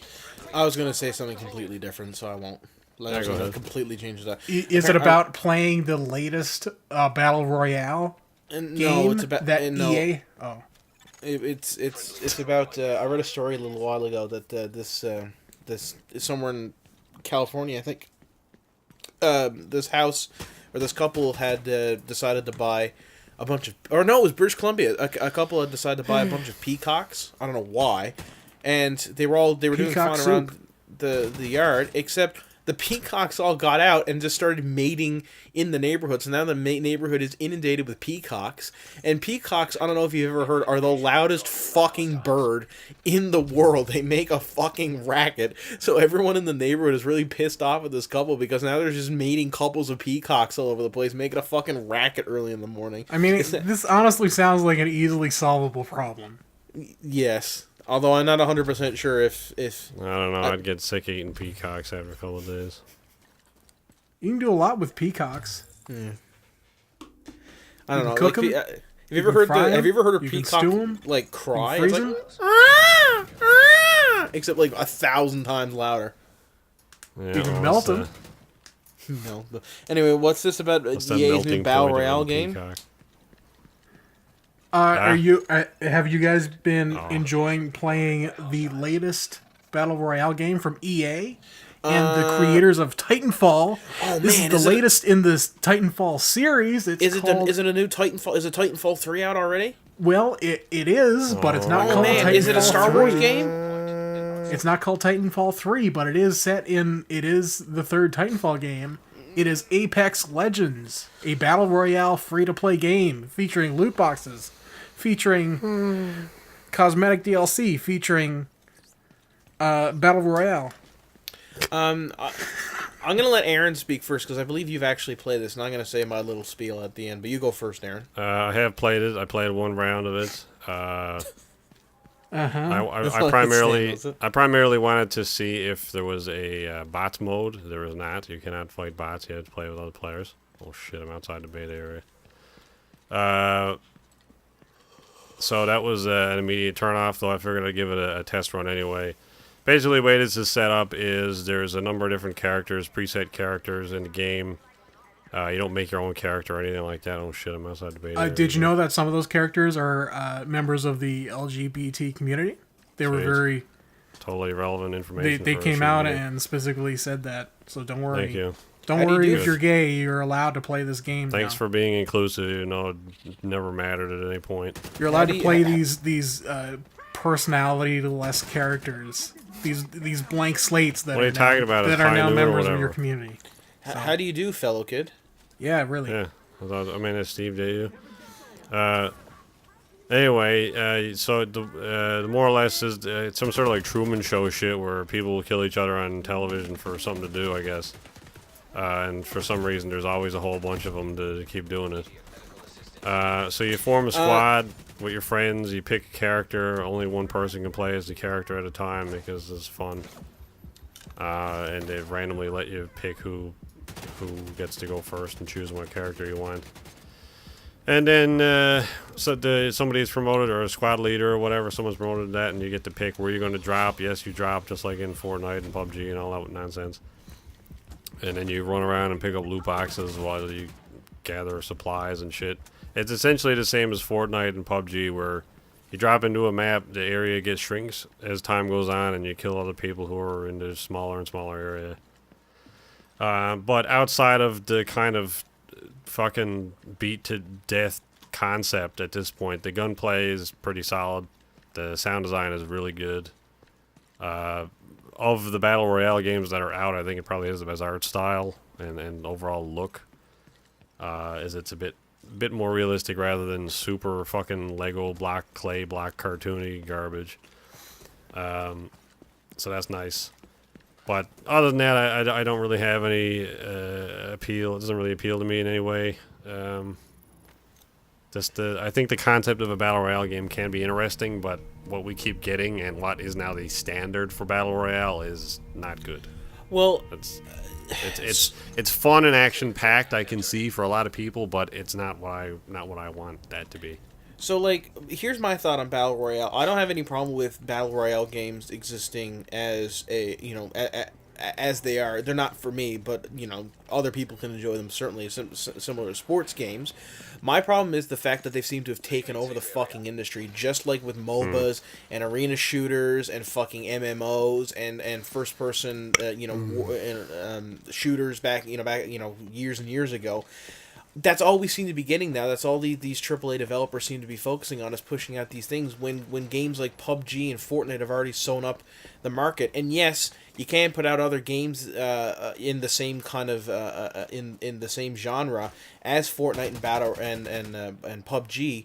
But to do so, you have to do something really unique and different. Like, the reason that Fortnite is so different than PUBG is because of the different style, and it's because of the crafting mechanics throughout. And that really helps, and the fact that it wasn't broken. And I think that those things really helped it to differentiate from PUBG, and that's why it's been able to excel. None of these other games, they all just seem to be pale imitations, don't seem to be innovating. And that's the main problem I have, is that one, we're so heavily focused on these battle royale games, even though the market seems to be, from my point of view, sewn up by Fortnite and PUBG. And second off, they're not doing anything to try and win back part of the market except by existing. I mean, who in their right mind is going to put down Fortnite, where all of the player base is, to play this? I mean, I love Titanfall, don't get me wrong, but Titanfall does not have the kind of IP advantage and presence to be able to bring people back. Like, maybe if it was a Star Wars game and people like, hey, play this Star Wars Battle Royale game, don't do that, don't make that. But if they did do something like that, maybe it would be able to draw people in because it has the Star Wars... I have seen a lot of people talking about this game specifically. It does innovate on some things, small things specifically, like once a teammate is dead, you can essentially pick up their essence and then bring them to a respawn point and bring them back. Is one of the small changes that this makes. It's also, a lot of people I've heard a lot of people say that this is like a slower battle royale game, which I guess is suitable to some players and not others. Maybe that's one of the reasons it appeals to me a bit more than Fortnite or PUBG, where it's kind of, there's a lot more downtime and like getting your shit ready and kind of a lot of inter-team play stuff that you can do, as opposed to just running out and shooting other players immediately. Plus, it plays like Titanfall. I don't think there's a wall running in this, but no, like you can slide. Shooting, yeah, but I think the actual shooting mechanics, because Call of Duty Blackout is similar. You know, it's a Call of Duty game and it's a battle royale, but it's not a free to play. You have to buy Call of Duty Black Ops 4 to play it. Yeah. This does have really, good shooting mechanics, controls well, and it is free to play. So if you're looking for a first-person battle royale mode that's, pretty slick. Fluid controls and all that. And yeah, you don't like it is worth Fortnite. noting as well. I guess it is a first-person shooter. PUBG has a first-person mode, but most people don't use it because I'm pretty sure it's a lot more limited than the third-person mode. Well- so yeah, I guess if you want a good first-person shooting mechanics, this is something to look at.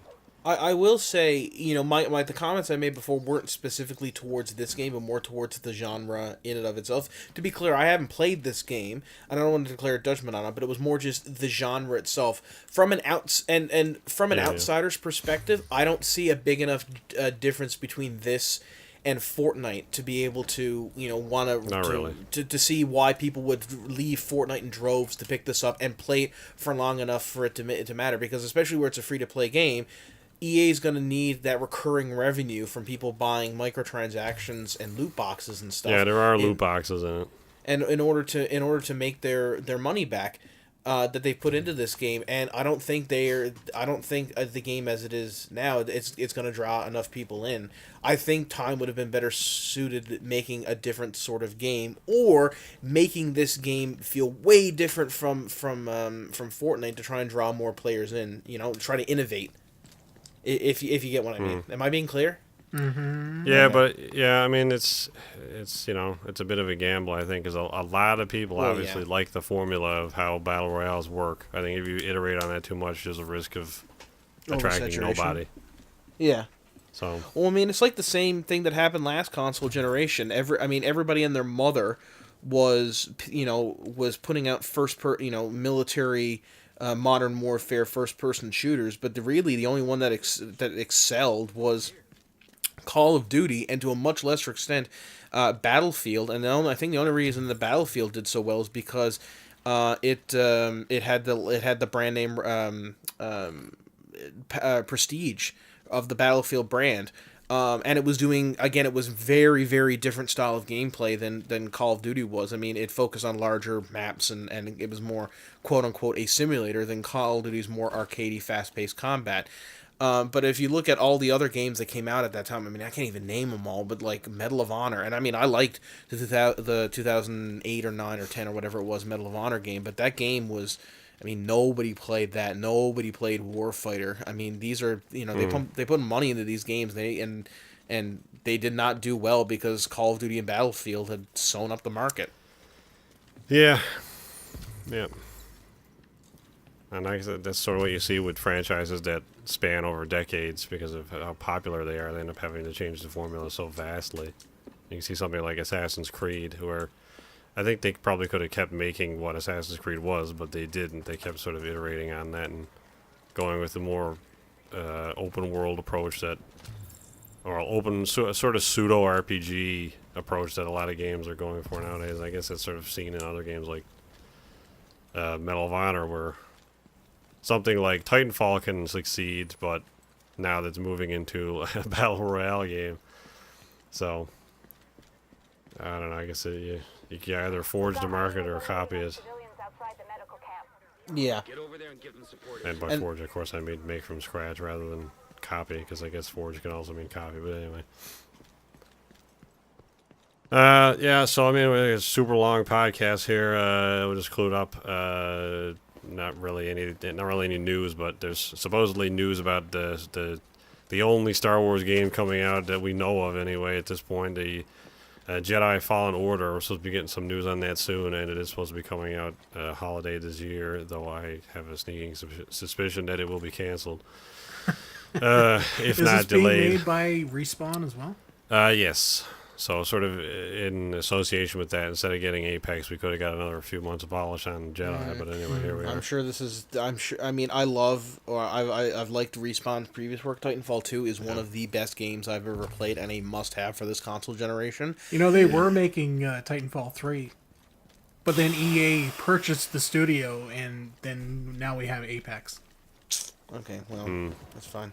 That's cool. Well, hopefully we can get some of that Titanfall love back with Jedi. I'm assuming it's going to be a Jedi game. I think that's what it's called. So it'll be interesting to see their approach on lightsaber mechanics. Lightsaber Battle Royale. Oh, man. Jedi Legends or whatever. Can't wait. And just what? No, you go on. You get Aaron. I was just gonna wrap it back around to the division because there's a few things I meant to talk about and I forgot about. So if you want to go out on that, or I don't know what you're gonna bring up. Well, I was gonna do one very quick thing to go out on, but we can wait till the end. Yeah, I was just gonna mention that the end game in this, the end game in the first game was a sizable chunk. Not like anything that you insanely missed out on, but after you finish the story, there was sort of a different end game in the first game. And that introduced gear sets, basically. It did different pieces of gear that had unique abilities, and if you stacked them, you could create sort of different builds, sort of pseudo-classes within the division, and then you could kind of level those up further. Like, it was essentially just something for people who really enjoyed the gameplay and the world to continue playing it and have something to sort of develop whilst playing rather than just doing the same missions over and over again. And they're doing the same sort of thing in this game, except... in the Division 2, from the start, there are essentially gear sets. They're called brand sets in this game, but they essentially function the same way.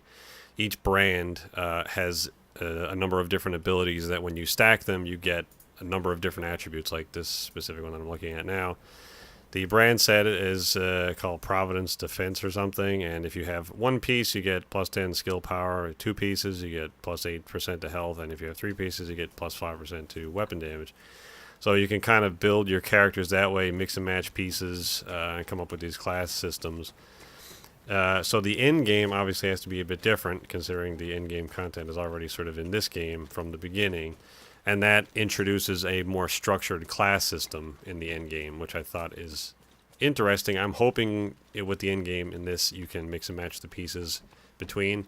But essentially what it does is introduce pseudo-class weapons. So there's a sniper class, a kind of a stealth class, and a assault class. And obviously the sniper class gets sniper. Now there are snipers in the mace game. I think it offers you different sniper related skills, so it'll be interesting to look at those. I have already played as the survivalist class, which is sort of the stealth class that gives you a crossbow with exploding bolts, which is awesome. And the demolition sort of assault class gives you a grenade launcher.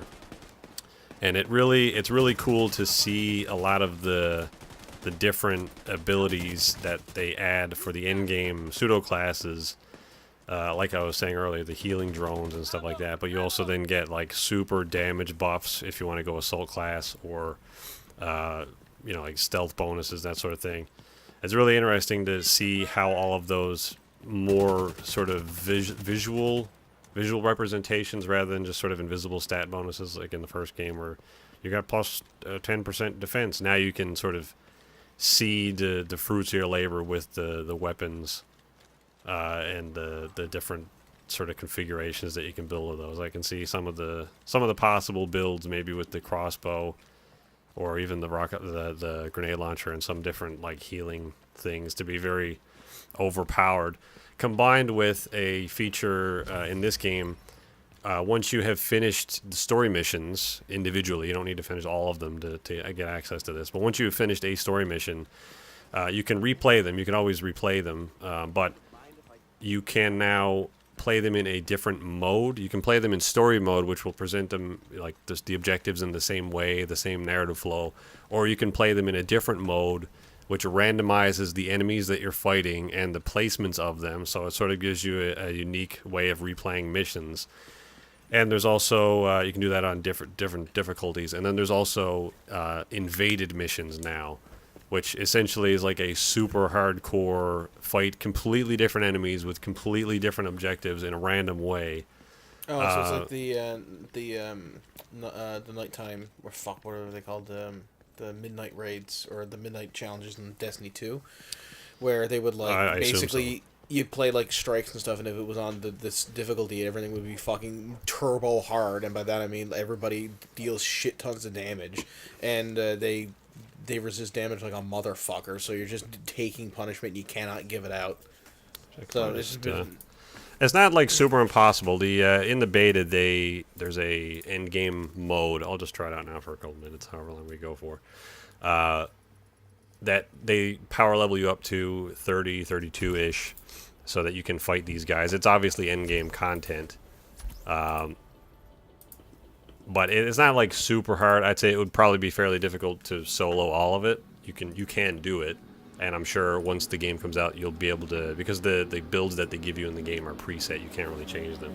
I imagine once the game actually comes out, you'll be able to build that a bit better, so you can, however you like playing, if you're a stealthy class or just raw DPS, then you'll be able to get through it whatever way you like playing. But it's interesting that you can sort of go through some of those environments again, because there's 2 main missions in the beta, and the environments are really cool. It's nicer in DC, because with the first game being in New York, it's nice to get sort of bigger set pieces, whereas a lot of the set pieces were confined to sort of small interior spaces or very narrow streets in the first game, because DC, like, there's buildings and stuff in DC, but the streets are much wider and the environments are much larger, that you can sort of get, there's more room for it to breathe, I feel like, and that's really nice. And then to be able to go back into some of these environments with all the new foliage and just the water and debris and stuff, it's really nice to do it again, but with different objectives and in a different way. It's really cool. So I like that. There's also mechs in the end game, which is awesome. Like really? the Boston Acoustics dog. Oh, like yeah? Shit like that, yeah. Oh. I was hoping for, like, mech suits like the Mad Cat or... No, not like massive, ridiculous things. Just like the little robot things with guns on them. It's pretty neat. Anyway, you can say whatever you're going to say. If not, and we can end. Okay, well, I was just going to say very quickly. Do you guys remember the dude at the intervention, the black guy, who, the guy was like, and yet after all that, I still love you. And then the dude goes like, meh. Yeah. Like that really. Anyway, he died yesterday at age 60. Apparently, he heard. His name is Rocky Lockridge. He was a boxer apparently. I don't know I don't know who you're talking about. It's a meme. Don't worry, I'll explain to you after. Anyway, it's just kind of sad because he was a big internet meme for a long time, and I don't know what happened to him afterwards, but it sucks that he died. Well, he died. That's pretty shit. Dying's not fun. No. Anyway, we can end now. All right. Well, there you go. I had Mexican food for supper, and there's a rumbling at the south border, if you know what I mean. That's racist. It's because there's a wall going to be built, and they don't like no. it. That was Chinese food. No, but there is a caravan coming, I can tell you that. Jesus Christ, hurry up. Talk about dysentery. Oh, there's one of the Boston Acoustics dogs now. There you go. All right, Anyway. to our podcast. Thanks for listening. There you go. Join us next week for more content. Yep. See you later, everybody. Goodbye. Bye.